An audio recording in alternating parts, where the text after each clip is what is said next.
We remain steadfast in our commitment in delivering local news that matters, stories that inspire, enriching the lives of Filipinos in the Philippines and across the globe.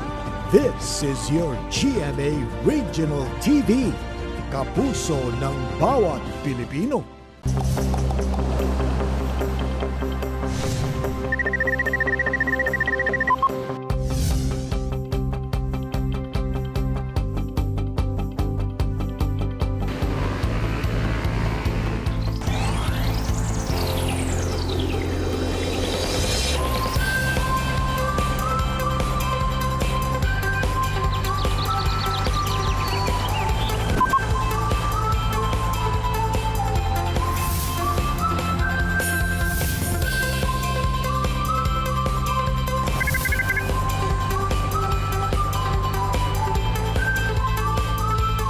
Kini ang At Home with GMA Regional TV. Good morning mga kapuso all over Mindanao. Bangon-bangon na kay alas 8 na sa buntag. Attorney Resi, good morning! Good morning, Sai! Let's make it a habit mga kapuso nga mananaw at home with GMA Regional TV alas 8 sa buntag mga kapuso. Ug syempre pa dili na to kalimtan i-greet ang atong mga kapuso dara nga naa sa La Libertad Katipunan sa Zamboanga del Norte. Good morning mga kapuso! Ug syempre karong buntaga atong makauban ang one-arm teacher ng Davao del Norte. Sayro natong yang maka-inspire kaayo nga istorya ni Teacher Gilbert Lagod. Samtang Resi, nagpadayon gayod ang Higalaay Festival dinhi sa Cagayan de Oro City. Busa sayron ta ang mga pagpangandam ug mga aktibidad sa mong festival kauban ng Tourism Officer nga si Ma'am Chedeline Aisa Dulgime. Ug sa Business Matters, atong sayron ang lain pang mga programa alang sa mga Mindanaoans, kauban gihapon si Deputy Speaker ug Antique Representative Lauren Legarda.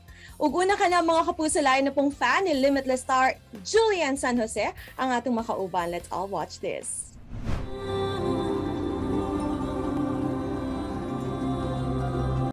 We belong together, always and forever. Call my name and I'll be there. Ako po si Janela Paderna, 18 years old, from Alaminos City. I'm a silent fan of Julian San Jose. Way back 2018, nag-release siya ng album niya called Breakthrough. And that time, nagtuloy-tuloy na yung pagiging huge fan ko sa kanya. About na rin sa mga songs niya, like araw-araw ko na siyang music sa bahay.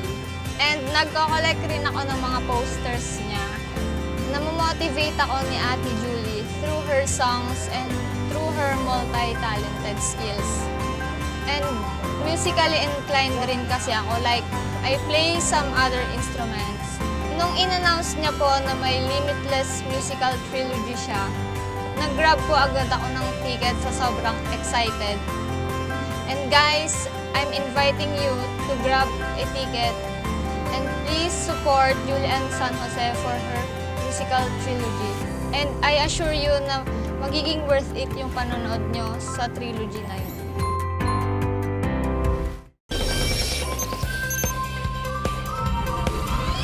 Maayong buntag, Senator Lauren, and welcome back dito sa At Home with GMA Regional TV. Kamusta po kayo?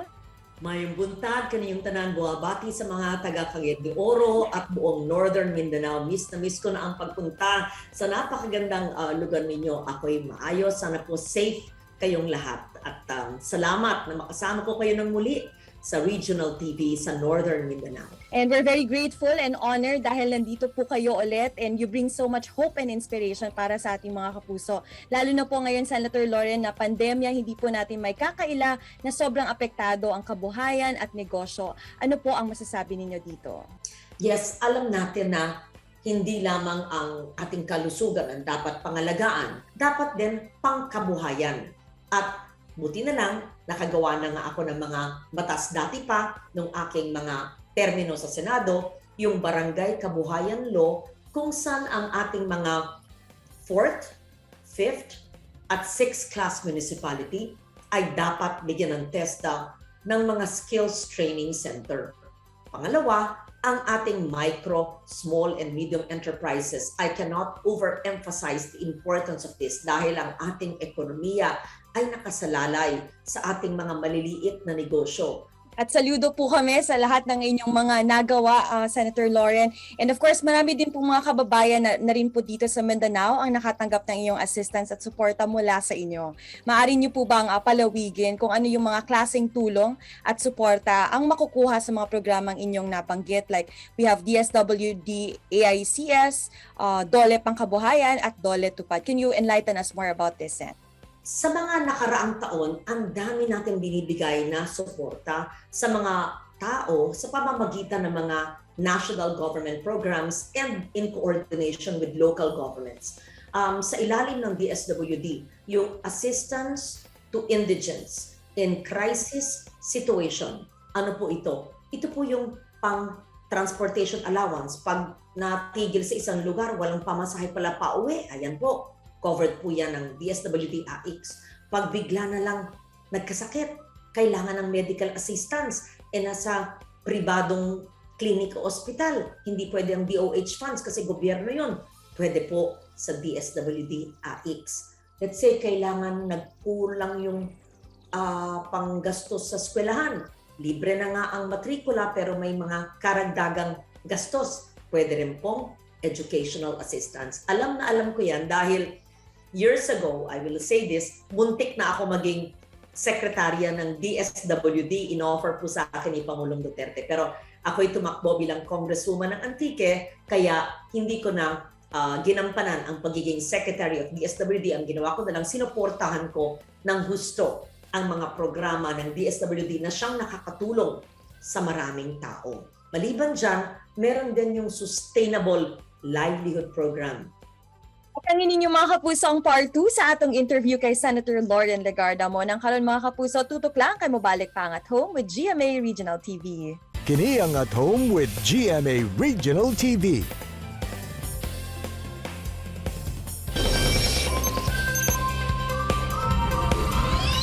Mga kapuso, karong buntaga Sanglit Festival Fever is on. Bisan pa man sa pandemya, sayron nato kung unsa ba ang mga aktibidades o mga kahimuan nga nakalatag sa atong pagsaulog karong tuiga sa Higalaay Festival dinhi sa Cagayan de Oro City. Aron sayron kana atong makauban si Ma'am Chedeline Aisa Dulgime, ang City Tourism Officer.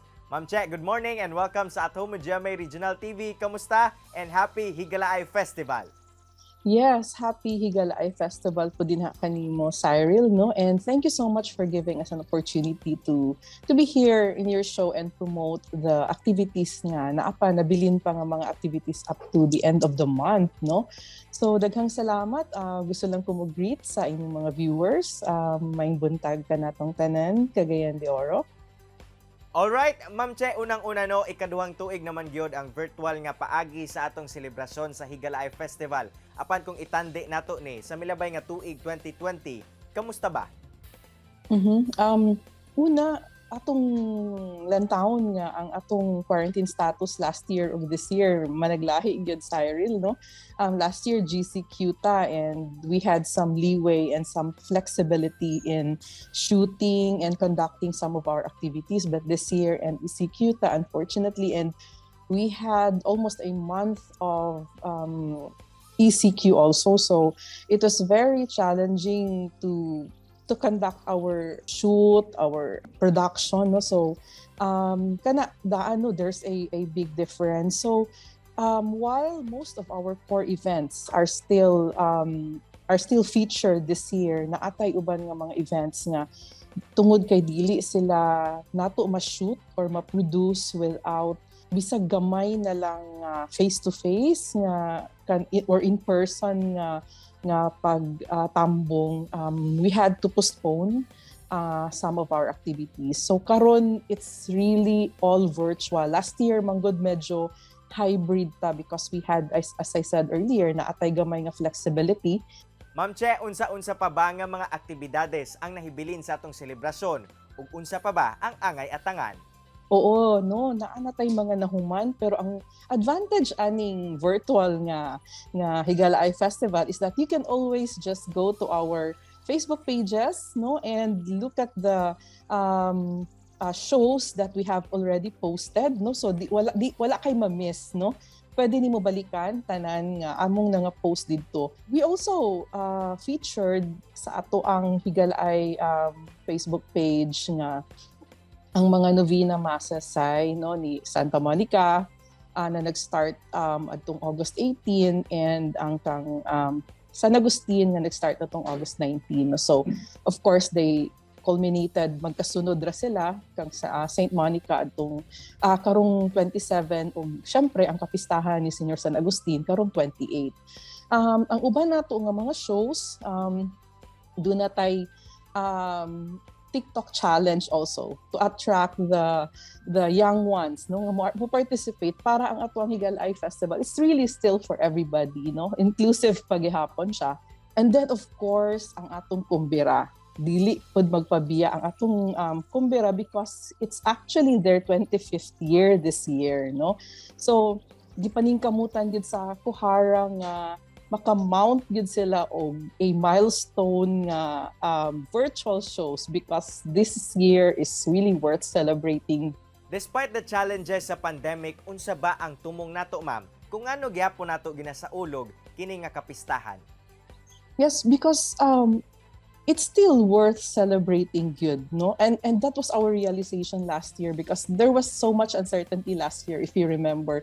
And it was not until maybe mid-July last year that we really decided nga murag kinahanglan magyud ta mag-mount of something. And in fact, Cagayan de Oro was the very first LGU to hold a virtual festival last year. And we were determined this year to still do that despite the quarantine status that we might have. Higalaay is a festival and it does not matter siguro kung unsa nga pamaagi nato siya ma-celebrate no and nga appropriate no ang atong pamaagi appropriate to our quarantine status. Lastly, Ma'am Che, let's invite our Kapuso viewers to watch and be a part of the virtual celebration of Higalaay Festival 2021.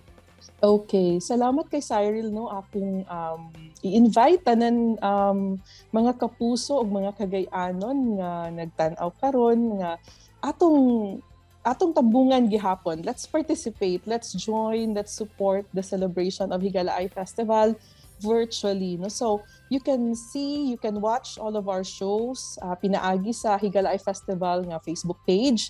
Naapod ta sa Instagram, the Higalaay Festival, and even sa YouTube, Higalaay Festival gihapon, no? Alright, sigurado ko nga excited na gyud kita sa atong pagsaulog ni ining Higalaay Festival. And we hope nga despite sa pandemic, makuha gyapon nato ang mensahe nga buot ni ini ipaabot. Thank you very much, Ma'am Che, sa imong oras and happy Higalaay Festival. Yes, thank you Cyril, happy Higalaay. Mga puso, relax lang mo diha kay mo balik pa ang At Home with GMA Regional TV. Kini ang At Home with GMA Regional TV.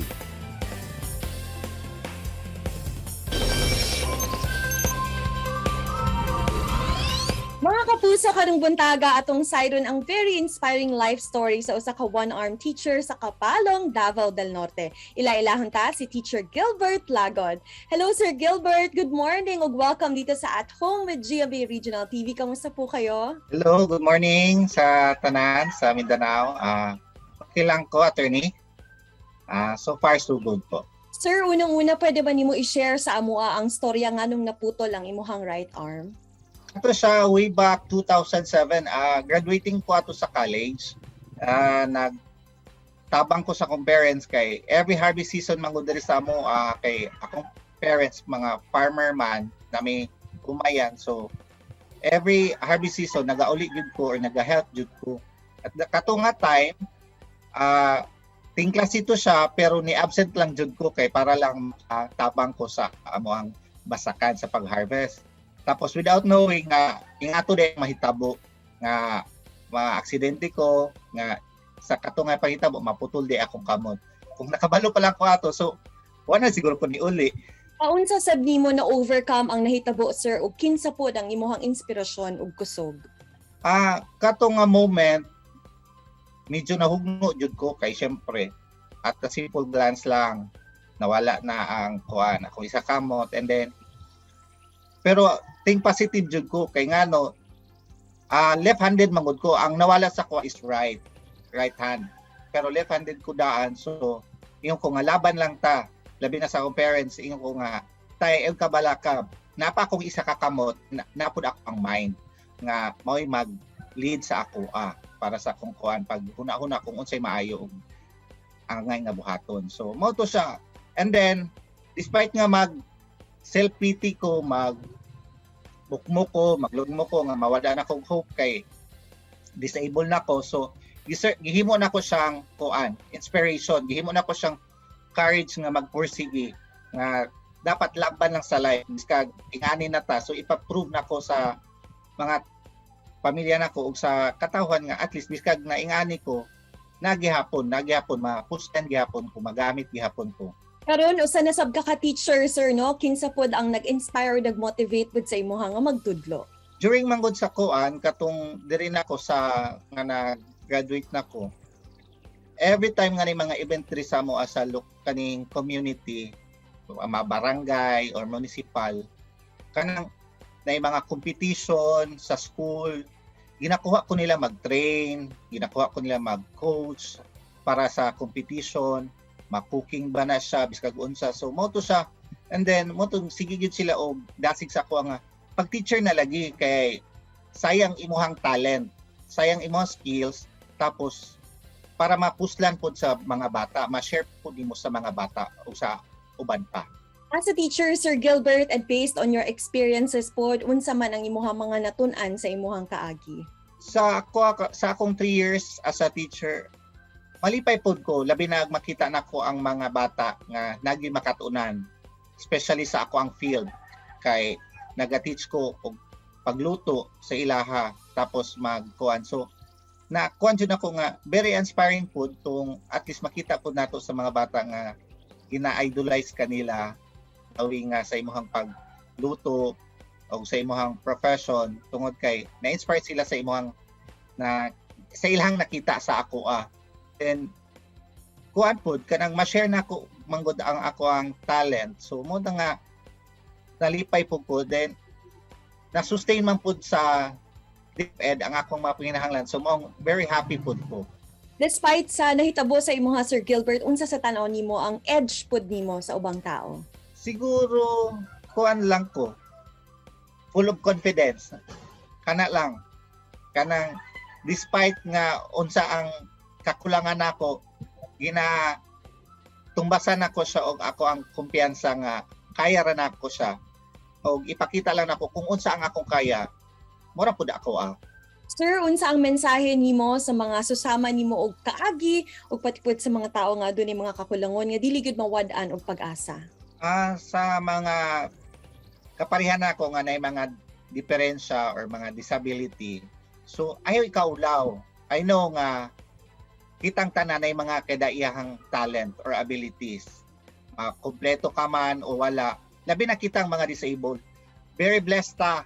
Kay ngano na gihatag niya sa atoa sa Ginoo tungod kay basig nagtuota nga dili ta love kay manong gihatag disability. Pero challenge man gud ni sa atoa kay ngano kanang despite sa ato ang diferensya sa lawas, na mga skills, na mga talent nga gihatag sigad nga kaya nato ipakita compare sa uban nga mga kompleto nga dili nila kaya. I-adapt lang nato tapos kung natay mga abilidad dako man siya magamay, i-love nato siya, ipakita nato, dili nato ikaulo ipakita sa mga tao, i-share nato para sa maka-inspire po ta sa uban. Daghang kaayong salamat Sir Gilbert sa paggahin og panahon alang kanamo og pag-share pod sa imuhang istorya sa imuhang kinabuhi. Daghang kaayong salamat and stay safe. Okay, thank you po kayo. Mga kapuso, wala na himong babag alang kay Teacher Gilbert ang iyang kakulangon aron ipadayon ang iyang hilig. Busa na himo pa kining inspirasyon hilibin na sa iyang mga estudyante. Samtang Attorney Resi taliwala pa man no sa pandemya, ginapaningkamutan gyapon sa Cagayan de Oro LGU nga makapahigayon og Higalaay Festival virtual celebration.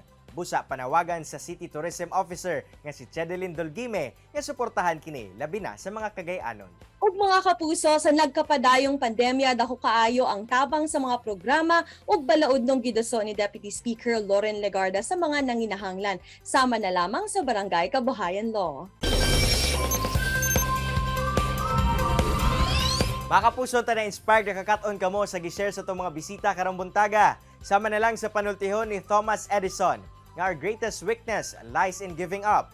The most certain way to succeed is always to try just one more time. Mga kapuso, makita pagbalik ang atong episode pinagi sa pagbisita sa www.gmaregionaltv.com ug ayaw mo kalimot ha na mag-subscribe sa official YouTube channel sa GMA Regional TV. See you tomorrow mga kapusog. Stay safe and healthy. Ako sa Attorney Resi Rizada. Kinisab si Cyril Chavez. Buong puso para sa Pilipino.